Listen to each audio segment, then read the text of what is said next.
இன்னைக்கு நம்ம பார்க்க போகிறது சும்மா வேற லெவல் படங்க. அதுவும் நம்ம ஸ்கூல் லைஃப்ல பண்ண விஷயங்களை எல்லாம் அப்படியே கண்ணு முன்னாடி கொண்டு வர போற ஒரு படம் தான். படத்தை நீங்க முதல் முறையா பார்த்தீங்கன்னா உங்களுக்கு ரொம்ப பிடிக்கும். படத்தோட பேரு பேட் ஜீஸ். இந்த படம் 2017 வெளிவந்துச்சு. இது ஒரு தாய்லாந்து மொழி படங்க. ஆமாங்க, நம்ம சேனல்ல வெறும் ஹாலிவுட் படத்தை மட்டும் ரிவ்யூ பண்ண போறது இல்ல, உலகத்தில் இருக்கிற பிற மொழி படங்களையும் ரிவ்யூ பண்ண போறோம். அந்த விதத்துல இன்னைக்கு இந்த படத்தை வந்து நம்ம ரிவ்யூ பண்ண போறோம். இந்த படம் தமிழ் டப்ல இல்ல, இங்கிலீஷ் சப்டைட்டில் வச்சு தான் நானே பார்த்தேங்க. படம் செம்ம ஒருத்தான படம் தான். என்னடா இவன் ரொம்ப நேரம் புகழ்றான்னு நினைக்க வேண்டாம். சும்மா இல்லைங்க, இந்த படம் தாய்லாந்து மொழியில் வெளிவந்து சும்மா 13 அவார்டுக்கு மேலே வாரி குவிச்சிருக்கு. பாக்ஸ் ஆஃபீஸில் கூட வேற லெவல் ஹிட்டுங்க. இப்போ தெரியுதா நான் ஏன் வந்து இந்த படத்தை இவ்வளோ பில்டப் பண்ணுறேன்னு. ஒருவேளை இந்த படத்தை வேற சேனல் நீங்கள் கேட்டிருந்தா எனக்காக இன்னொரு முறை கேளுங்க. படத்துக்குள்ளே போகிறதுக்கு முன்னாடி அந்த சப்ஸ்கிரைப் பட்டனையும் கிளிக் பண்ணிக்கோங்க. சரி வாங்க படத்துக்குள்ளே போகலாம். இவதாங்க படத்தோட ஹீரோயின். பார்க்க தாங்க நார்மலாக இருக்கா, ஆனால் பயங்கரமான ஜீனியஸான பொண்ணு. இவளுக்கு அம்மா கிடையாது, அப்பா மட்டும் தான். ரொம்ப கஷ்டப்பட்டு தான் படிக்க வைக்கிறாரு. இவர் ரீசெண்டாக வந்து ஜாப் வந்து மாத்தினால இவரோட பொண்ணை அந்த ஊரில் ஃபேமஸ் ஆகிருக்க இந்த ஸ்கூலுக்கு சேர்த்து கூட்டிட்டு வராரு. இவர் ஏன் பொண்ணு இவ்வளோ மார்க் எடுத்திருக்கா, இவ்வளோ ப்ரைஸ் எல்லாம் வாங்கியிருக்கான்னு சொல்லிட்டு இருக்கும்போது அந்த ஹெட் மாஸ்டர் அதெல்லாம் இருக்கட்டும், நான் உங்கள் பொண்ணுகிட்ட நான் ஒரு கேள்வி கேட்கணும்னு சொல்லிட்டு அந்த பொண்ணுகிட்ட உனக்கு இங்கே படிக்க இஷ்டமானு கேட்குறேன். அதுக்கு நம்ம ஹீரோயின் எனக்கு விருப்பம் இல்லைன்னு சொல்கிறா. இதை கேட்டு அந்த லட்சம் ஷாக்காகி, ஏன் எங்கள் ஸ்கூல்லாம் பார்த்தா ஸ்கூல் பற்றி தெரியலான்னு கேட்க, அப்படிலாம் இல்லை, எங்கப்பா ஏற்கனவே பணம் இல்லாமல் ரொம்ப கஷ்டப்படுறாரு, நான் இங்கே படித்தா 1.5 லட்சம் செலவாகும், எங்கள் அப்பாவால் அதெல்லாம் கட்ட முடியாதுன்னு சொல்கிறான். அதுக்கு அந்த ஹெட் மாஸ்டர் அவ்வளோலாம் ஆகாதே அப்படின்னு சொல்ல நம்ம ஹீரோயின் அப்படியே கையில் பேப்பர் பேனா இல்லாமல் ஒரு கணக்கு போடுவா பாருங்க. நீங்கள் கேட்டால் அப்படியே ஷாக் ஆகிடுவீங்க. அப்படி என்னடா கணக்குன்னு கேட்டிங்கன்னா, காலையில் எந்திரிச்சதுலேருந்து டிஃபன் சாப்பிட்றதுலேருந்து பெட்ரோல் போடுறதுலேருந்து லஞ்சு சாப்பிட்றதுலேருந்துன்னு அப்படியே கணக்கு போட்டு சொல்லுவா பாருங்க. அந்த இடத்துலயே ஹெட்மாஸ்டர் இம்ப்ரெஸ் ஆகி, தெய்வமே நீ எங்க ஸ்கூல்லையே ஃப்ரீயா படி, ஸ்கூல் ஃபீஸ் கூட கட்ட வேணாம்னு சொல்ல அட்மிஷனும் போட்டு கொடுத்துட்டா நம்ம ஹெட்மாஸ்டர் காரி. கட் பண்ணா ஹீரோயின் ஸ்கூலுக்கு வரா. ஸ்கூல் வந்ததும் அங்க ஒரு பொண்ணை ஃப்ரெண்டு பிடிக்கிறா. இவன் என்னன்னா சரியான மக்கா இருப்பா போல, என்ன சொன்னாலும் மண்டையில் ஏற மாட்டேது. அந்த அளவுக்கு வடிகட்டின முட்டாளா இருக்கா. ஏன் அப்படின்னா இவ போகிற டியூஸோட மிஸ் இருக்காங்களே, ஆக்சுவலி இவ படிக்கிற ஸ்கூலில் இருக்க மிஸ் தான்.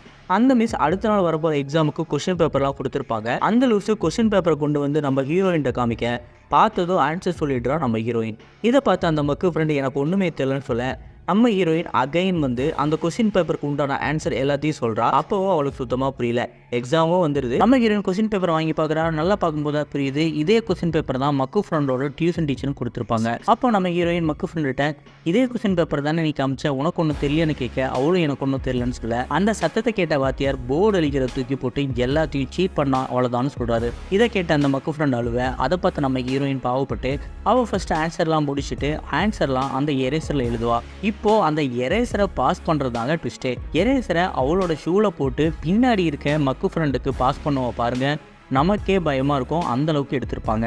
இப்போ கரெக்டாக அந்த ஷூவை மக்கு ஃப்ரெண்டை பிடிச்சிக்குவா. அந்த டைம் பார்த்து வாத்தியார் ரவுண்டு வர ஆரம்பிச்சிடுவான். இப்போ அந்த மக்கு ஃப்ரெண்டு சந்தோஷமும் பயமும் கலந்த மாதிரி ரியாக்ட் பண்ணிட்டு அந்த ஷூவை பயத்தில் தள்ளிவிட அது ஹீரோயினை தாண்டி போய் வாத்தியார் பார்க்குற மாதிரி விழுந்துடும். இதை பார்த்து நம்ம ஹீரோயின் கோவப்பட்டு வாத்தியார் பார்க்கறதுக்கு முன்னாடி எந்திரிச்சு போய் ஷூ போட்டுட்டு அவன் முடிச்ச ஆன்சர் சீட்டை கொடுக்க போயிடுவார். இந்த சீனை பார்க்கும்போது ஐயோ அடுத்து என்ன நடக்கும்னு நம்மள ஒரு பயத்திலே உட்கார வச்சிருப்பாரு டைரக்டர். இப்போது நம்ம ஹீரோயின் வாத்தியாரை மறைச்சிட்டு நிற்கிற மாதிரி நிற்க அந்த எரேசரை மக்கு ஃப்ரெண்டு எடுத்து பார்த்துட்டு சந்தோஷ பெருமூச்சில் அப்படியே நம்ம ஹீரோயினுக்கு ஒரு ஃப்ளைஸ் கொடுப்பா. அடுத்த நாள் ரிப்போர்ட் கார்டு வருது. அதில் மார்க் அதிகமாக வாங்கினதை பார்த்துட்டு ஹீரோயினுக்கு ட்ரீட் கொடுக்குறேன் வரியா அப்படின்னு நம்ம மக்கு ஃப்ரெண்டு கூப்பிடுவா. இந்த சீனில் மக்கு ஃப்ரெண்டோட பாய் ஃப்ரெண்டு வீட்டில் குளிக்கிற மாதிரி காமிக்கிறாங்க. அங்கே இருக்க எக்ஸ்பென்சிவான திங்ஸை பார்த்து நம்ம ஹீரோயின் ஷாக் ஆகிறா. அப்போது நம்ம ஹீரோயின் பற்றி நிறைய டைம் வந்து மக்கு ஃப்ரெண்டு அவளோட பாய் ஃப்ரெண்டை சொல்லியிருக்கான்னு சொல்கிறான். நீ ரொம்ப ஸ்மார்ட்டு, உன்னால தான் அவளோட ரிசல்ட் நல்லா வந்திருக்குன்னு சொல்கிறான். ஸோ எனக்கும் உன்ன மாதிரி ஒரு ஃப்ரெண்டு வேணும்னு சொல்கிறான். ஏன்னா இவனும் மக்கு ஃப்ரெண்டு மாதிரியே செம மக்குங்க. அப்போ சொல்கிறான், எனக்கும் எக்ஸாமுக்கு ஹெல்ப் பண்ணால் ஒரு சப்ஜெக்ட்டுக்கு 3000 ரூபா தரேன்னு சொல்கிறான். மொத்தம் செமஸ்டருக்கு 13 சப்ஜெக்ட்டு. அது இல்லாமல் இதே மாதிரி என்னோட மற்ற 5 ஃப்ரெண்ட்ஸ்க்கும் ஹெல்ப் பண்ணால் உனக்கு நிறைய காசு கிடைக்குன்னு சொல்கிறான். இதை வந்து நீ வந்து டீம் மணியோட யூஸ் பண்ணிக்கலாம்னு சொல்கிறான். டீம் மணினா அப்படின்னு என்னன்னு கேட்குறா. இதை வந்து நீ ஸ்கூலுக்கு எக்ஸ்ட்ரா ஃபீஸ் பே பண்ண வச்சுக்கலான்னு சொல்ல, அதான் எனக்கு ஆல்ரெடி ஸ்காலர்ஷிப் இருக்குன்னு சொல்ல, அந்த ஸ்காலர்ஷிப்பில் உனக்கு ஸ்கூல் ஃபீஸ் மட்டும்தான் அடங்கும், அது இல்லாமல் நிறைய காசு நீ பே பண்ணுற மாதிரி இருக்குன்னு சொல்கிறான். அடுத்த சீனில் நல்லா யோசிச்சுட்டு அவளோட ஸ்கூல் பில்லை பார்க்குறா. பார்த்தா அதில் வந்து ஸ்கூல் பில்லு அதிகமாக தான் போட்டிருக்கு. ஸோ கொஞ்ச நேரம் கழிச்சு நம்ம ஹீரோயின் பியானோ வாசிக்கிறா. வாசிக்கும் போதே கரெக்டாக அப்பங்காரன் வந்துடுறான். வந்த உடனே என்னை ஏன் இந்த ஸ்கூலில் மாற்றினீங்கன்னு கேட்குறா. அதுக்கு அவள் வைப்பேன் ரொம்ப சத்தம் போடாத, சாப்பிட்டு உடனே படுன்னு சொல்லிட்டு போயிடுறா. போன உடனே அகைன் வந்து பியானோ வாசிக்கிறா. டக்குன்னு ஹீரோயினுக்கு ஒரு ஐடியா வருது. சிரிச்சுட்டே பியானோ வாசிக்கிற மாதிரி காமிக்கிறாங்க. அடுத்த சீனில் அவனோட எல்லா ஃப்ரெண்ட்ஸும் ஹீரோயின் வீட்டுக்கு வராங்க. இப்போ நம்ம ஹீரோயின் எல்லாட்டையும் என்னோட ரைட் ஹேண்ட் மூவ்மெண்ட்டை வச்சு தான் நான் உங்களுக்கு சொல்லித்தர போகிறேன், இதை வந்து மறந்துடாதீங்கன்னு சொல்லிட்டு இப்படி பண்ணா இப்படி பண்ண அப்படின்னு சொல்லிட்டு ஒரு 2-3 டைம் சொல்லித்தரா. ஃபைனலாக நான் வந்து 3 கொஸ்டின்ஸ் மட்டும் தான் சொல்லித்தருவேன், 4வது கொஸ்டின்ஸ்க்கு நீங்களே வந்து ஆன்சர் எழுதுங்க, அப்போ தான் சந்தேகம் வராதுன்னு சொல்கிறா. இதே மாதிரியே ஃபுல் கொஸ்டின் பேப்பருக்கும் இதே ரூல்ஸை ஃபாலோ பண்ணிக்கலாம், அப்போ தான் நம்ம யாரும் மாட்ட மாட்டோம்னு சொல்கிறா. அடுத்த நாள் எக்ஸாம் ஸ்டார்ட் ஆகுது. எல்லோரும் நம்ம ஹீரோயின் சொல்லிக் கொடுக்குறதுக்காக வெயிட் பண்ணுறாங்க. அப்போ அவளோட கொஸ்டின் பேப்பருக்கு ஆன்சர் எழுதிட்டு எல்லாருக்கும் சொல்லிக் கொடுக்குறா. எல்லா எக்ஸாமுக்கும் இதே மாதிரி ஃபாலோ பண்ணுறாங்க. எல்லோரும் நல்ல மார்க் எடுத்தனால இவரோட அக்கௌண்ட்டுக்கு அமௌண்ட் ட்ரான்ஸ்ஃபர் ஆகிட்டே இருக்குது. காசு வந்ததை வச்சு நம்ம ஹீரோயின் அப்பப்போ புது ட்ரெஸ்லாம் வாங்கி தரா. அடுத்த நாள் ஸ்கூலில் சொல்லிக் கொடுக்குறத பார்த்த மற்ற ஃப்ரெண்ட்ஸும் ஜாயின் பண்ணுறாங்க. அப்போது அந்த வருஷத்தோட ஸ்காலர்ஷிப் ஸ்டூடெண்ட் கட் அவுட்டை ஸ்கூலில் வைக்கிறாங்க. அந்த கட் அவுட்டில் பார்த்தா நம்ம ஹீரோயினும் இன்னொரு பையனும் இருக்கான். இவன் தாங்க படத்தோட ஹீரோ. நம்ம ஹீரோயின் நேச்சுரலாகவே ரொம்ப நல்ல பையன். அது இல்லாமல் இவனோட அம்மா ரொம்ப கஷ்டப்பட்டு தான் இவனை படிக்க வைக்கிறாங்க. ஹீரோயினையும் இவனையும் ஒரு சின்ன காம்படிஷன் வச்சு 2 பேரையும் ஸ்காலர்ஷிப் செலக்ட் பண்ணுறாங்க. இப்போ 2 பேரும் ஹெட்மாஸ்டர் ரூமுக்கு போகிறாங்க. அங்கே அந்த ஹெட்மாஸ்டர் இருந்துட்டு எப்படி இவ்வளோ வேகமாக ஆன்சர் பண்ணணும்னு கேட்டதுக்கு நான் வந்து நல்ல படம் பண்ணுவேன்னு சொல்றான் நம்ம ஹீரோ. இப்போ 2 பேரையும் உட்கார வச்சு உங்களுக்கு ஒரு குட் நியூஸ் அப்படின்னு சொல்றான் நம்ம ஹெட்மாஸ்டர் காரி. அப்போ next year Singapore embassy scholarship தராங்க.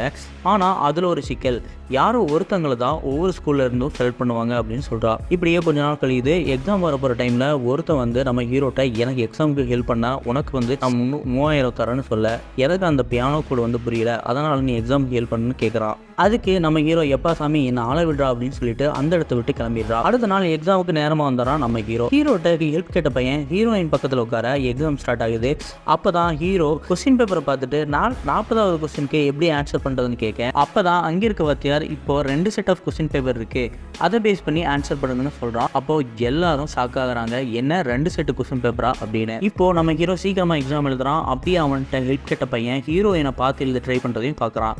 எக்ஸாமை சீக்கிரமாக முடிச்சு ஆன்சர் சீட் எடுத்துகிட்டு மெதுவாக நடக்கிறான். கரெக்டாக ஹீரோயின் பக்கத்தில் போகும்போது பேப்பரை கீழே போட்டுட்டு அவன் உன்னை காப்பி அடிக்க ட்ரை பண்ணுறான்னு சொல்லிட்டு பேப்பரில் எழுதுனதை நம்ம ஹீரோயின்ட்ட காமிக்கிறான். இப்போ தான் ஒரு இன்ட்ரெஸ்டிங்கான விஷயம் ஒன்று நடக்க போகுது. வாத்தியார் கடைசி 30 நிமிஷம்னு சொல்ல நம்ம ஹீரோயின் அவர் சொல்லித்தர ஃப்ரெண்ட்ஸுக்கு கொஸ்டின் பேப்பர் செட்டு 1ன்னு கையில் இண்டிகேட் பண்ணுறா. இப்போ நம்ம ஹீரோயின் செட்டு 1க்கு பியானோ சொல்லித்தர மாதிரி எல்லாருக்கும் ஆன்சர் பண்ணுறா. கரெக்டாக சொல்லி முடிச்ச உடனே ஒரு 5-6 பேர் எழுந்திரிச்சு வாத்தியார் மறைச்சு நிற்கிற மாதிரி போகிறாங்க. அந்த கேப்பை யூஸ் பண்ணி பக்கத்தில் இருக்கிறவனோட கொஸ்டின் பேப்பரை வாங்கி 2வது செட்டு கொஸ்டின் பேப்பருக்கு ஆன்சர் எழுதுறா. வேகமாக ஆன்சர் எழுதுறா. எக்ஸாம் டைம் வேற முடிய போகுதுன்னு எல்லாரும் ரொம்ப பயத்தில் இருக்க கடைசி 5 நிமிஷத்தில் அவங்க எல்லாருக்கும் 2வது செட்டுக்கு உண்டான ஆன்சரை வந்து பண்ணுறா. டைம் முடிய போகுது. கரெக்டாக வாத்தியார் வந்து பக்கத்தில் வரும்போது ஆன்சர் சொல்லி முடிச்சிடறா.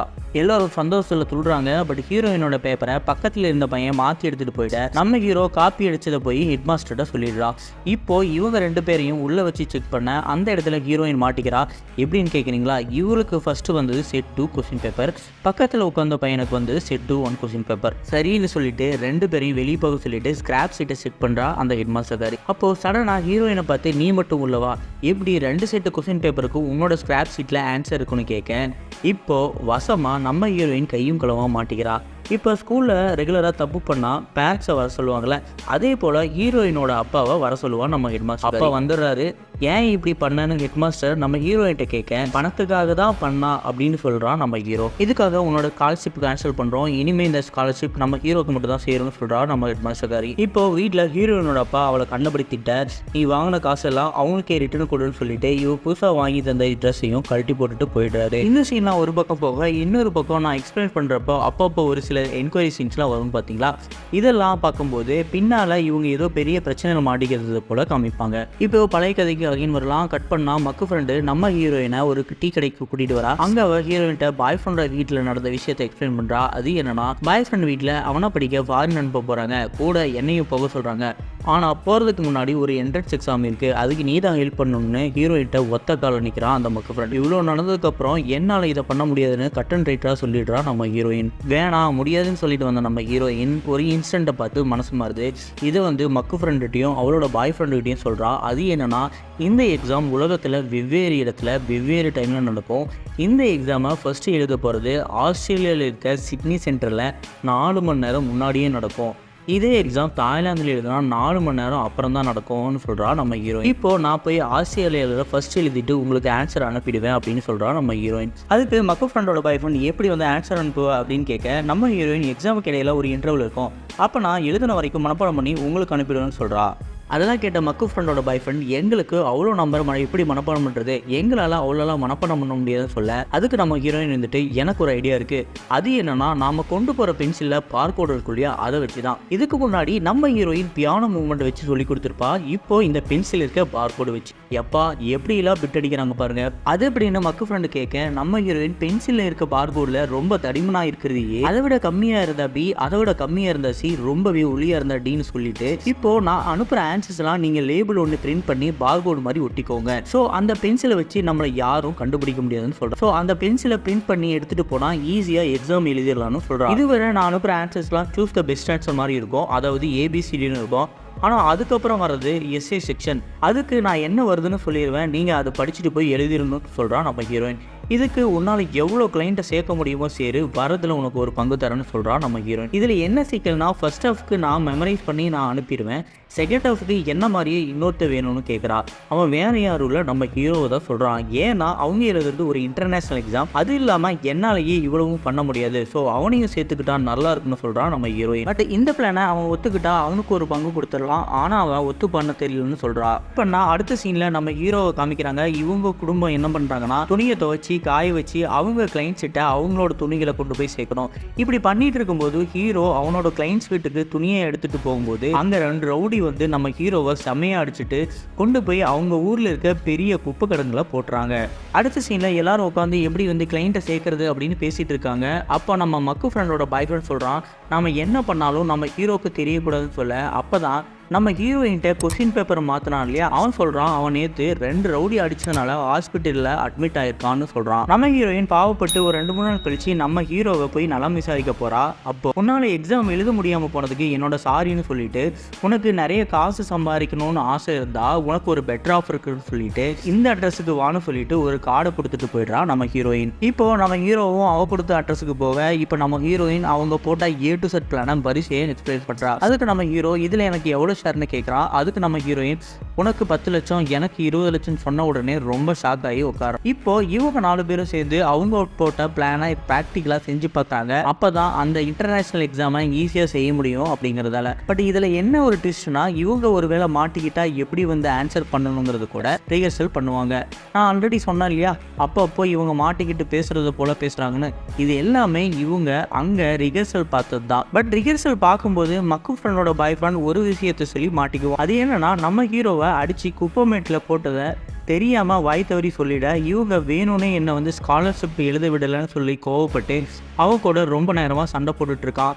இப்போ நம்ம ஹீரோயின் சமாதானம் பேச போக சத்தியமாக இவன் தான் உன்னை இப்படி பண்ணான்னு எனக்கு தெரியாதுன்னு சொல்லி சமாதானப்படுத்த போனேன். நம்ம ஹீரோயின்ட்ட நம்ம ஹீரோவை நடந்து போச்சு, எனக்கு நீ சொன்னது மாதிரி காசு வேணும், ஸோ நாம் போய் அந்த எக்ஸாமை எழுத ஒத்துக்கிறான். இப்போது நல்லா எக்ஸாமுக்கு ப்ரிப்பேர் பண்ணிவிட்டு ஆஸ்திரேலியாவில் இருக்க சிட்னிங்கிற நகரத்துக்கு போகிறாங்க. இப்போது இங்கே நடக்கிற எக்ஸாமில் மொத்தம் 4 செக்ஷன் இருக்கும். இந்த செக்ஷனில் இவங்க ஆன்சர் எழுதி அவங்க ப்ரீப்ளான்டாவே ஆன்சர் அனுப்புறதுக்கு டாய்லெட்டில் அவங்களோட ஃபோனை செட் பண்ணி வச்சிருப்பாங்க. அப்போ நம்ம ஹீரோயின் அவன் மெமரைஸ் பண்ணதெல்லாம் ஃபோனில் ஏபிசிடின்னு போட்டு ஆன்சர் அனுப்பிடுவா. பட் நம்ம ஹீரோ இருக்கான்ல, அவன் கொஞ்சம் கிரிமினலாக யோசிச்சு ஆன்சர் செட் பண்ணுற டைமில் எனக்கு எக்ஸ்ட்ரா 10 லட்சம் வேணும்னு சொல்ல, அதுவும் எனக்கு இப்போவே வேணும், இல்லைனா நான் ஆன்சர் அனுப்ப மாட்டேன் அப்படின்னு சொல்கிறான். இவங்களுக்கு இங்கே ஒரே ஷாக். சரின்னு சொல்லிட்டு இப்போ அவங்ககிட்ட இருக்க 4 லட்சத்தை உடனடியாக அனுப்புகிறாங்க. அனுப்புகிற உடனே நம்ம ஹீரோ அவங்களுக்கு ஆன்சர் அனுப்புகிறான். இப்போ இங்கே பென்சில் ரெடி பண்ணி லேபிள் பிரிண்ட் பண்ணுறதுலேருந்து அந்த கிளைண்ட்ஸ் எல்லாம் பைக்கில் வச்சு எக்ஸாமுக்கு கூட்டிகிட்டு போகிற வரைக்குமே ஆளை இவங்களே செட் பண்ணி வச்சுருக்காங்க. இங்கே இவங்க 2வது செகண்ட் ஸ்டார்ட் பண்ணி ஆன்சர் எழுதிட்டு அகைன் ஒரு பிரேக் கிடைக்கும் இல்லையா, அந்த பிரேக்கில் டாய்லெட் உள்ளே போய் ஆன்சர் டைப் பண்ணுறாங்க. அப்போது நம்ம ஹீரோ மாட்டிக்கிறான். அவன் ரொம்ப நேரம் பாத்ரூமில் இருக்கிறனால அங்கே இருக்கிற ஒருத்தன் போய் மேலிடத்தில் போட்டு கொடுத்துட்றான். இப்போது எக்ஸாம் சென்டர் கவுன்சிலர்லாம் வந்து உடனே வெளியே வரையா இல்லை கதவு உடைக்கட்டான்னு கத்திட்டு இருக்காங்க. ஆனால் நம்ம ஹீரோ அந்த டைம்லேயும் ஆன்சர் டைப் பண்ணிட்டு இருக்கான். இப்போ ஆன்சர்லாம் அவங்களுக்கு அனுப்பிட்டு அவன் அந்த ஹிஸ்ட்ரியெலாம் டெலிட் பண்ணிவிட்டு அந்த ஃபோனை ஃப்ளஷிங் டாய்லெட்டில் வைக்கணும் இல்லையா, அதனோட மூடியை கீழே விட்டுறான். அப்போது அதில் ஒரு பீங்கா அந்த கவுன்சிலர் காலுக்கிட்டே போய் விழுது. இப்போ நம்ம ஹீரோ அந்த ஃபோனையும் உடைச்சி டாய்லெட்டில் போட ட்ரை பண்ணுறான், ஆனால் முடியலை. இப்போது நம்ம ஹீரோ கையும் கழுவுவான், அந்த கவுன்சிலர்கிட்ட மாட்டிக்கிறான். இப்போ அந்த பக்கத்தில் நம்ம ஹீரோயின் அவள் மெமரைஸ் பண்ண ஆன்சர்லாம் அவங்களுக்கு அனுப்பிட்டு ஃபோனை வைக்க டைம் இல்லாமல் வேறு வழியே இல்லாமல் அவள் வச்சிருக்கிற ஃபோனை ஷூலையே வச்சுட்டு வெளியே வரா. இப்போது அந்த கவுன்சிலர்லாம் தலையிலிருந்து கால் வர எல்லாரையும் செக் பண்ணுறனால அவள் வச்சிருக்கிற ஃபோன் மாட்டிக்கிட்டா என்ன பண்ணுறதுன்னு நினச்சி அவங்களுக்கு இடையில தண்ணி குடிக்கிற மிஷின் ஒன்று வச்சிருப்பாங்க, அதில் மறைச்சு வச்சுட்டு போயிடுறா. இன்ட்ரெஸ்டிங்காக போயிட்டு இருக்கிற இந்த சீனில் இப்போ நம்ம ஹீரோயின் உள்ளே போய் கடைசி செக்ஷனுக்கான ஆன்சர் மெமரைஸ் பண்ணி அனுப்பணும். அது இல்லாமல் நம்ம ஹீரோ மாட்டிக்கிட்ட டென்ஷன், அது இல்லாமல் இவ ஃபோன் மறைச்சு வச்சிருக்கிறா இல்லையா, அந்த டென்ஷன்லாம் சேர்த்து இவளுக்கு அப்படியே கிறுக்கு பிடிச்ச மாதிரி ஆயிடுறா. இதனால நம்ம ஹீரோயின் மெமரைஸ் பண்ணுறதுல கொஞ்சம் தடுமாறுறா. அப்போ தான் அவளுக்கு பழைய கிளாஸில் பியானோ சொல்லி கொடுத்த சீட்டிங் ப்ராசஸ் ஞாபகம் வந்து இந்த செக்ஷனுக்கான ஆன்சர் எல்லாத்தையும் மெமரைஸ் பண்ணுறா. இப்போ அவள் ஆல்ரெடி ரிஹர்சல் பார்த்த மாதிரி வாந்தி எடுத்து என்னால் முடியலைன்னு சொல்லிட்டு வெளியே போக ட்ரை பண்ணுறா. இது அவங்க பென்சில் பில் பண்ணுற இடத்துக்கு ஹீரோயினோட அப்பா வந்துடுறான். அவங்க 2 பேரும் ஷாக்காகி என்ன சொல்கிறதுன்னு முழிச்சிட்டு இருக்க டைமில் ஒரு போய் சொல்கிறாங்க. அது என்னன்னா, உங்கள் பொண்ணும் நம்ம ஹீரோவும் ஜாலியாக ஆஸ்திரேலியாவுக்கு ட்ரிப்பு போயிருக்காங்கன்னு சொல்ல என்ன ரிப்ளை பண்ணுறதுன்னு தெரியாமல் ஹீரோயினோட அப்பா அங்கேருந்து வெளியே போயிடுறா. இந்த சைடு நம்ம ஹீரோயின் வெளியே போய் அந்த மொபைல் எடுத்துகிட்டு போகிறா. போகிற வழியில் எல்லாமே ஆன்சர் டைப் பண்ணிட்டே போகிறா. இவன் வேகமாக போகிறத பார்த்தா அங்கே இருக்கிற கவுன்சிலர் துரத்துறான். இருந்தாலுமே ஆன்சர் டைப் பண்ணுறதை நிறுத்தவே இல்லை நம்ம ஹீரோயின். எப்படியோ ஆன்சரை டைப் பண்ணிவிட்டு அவங்களுக்கும் அனுப்பிட்டு பார்த்தா அது ஒரு டிட்டண்டாக போயிடுது.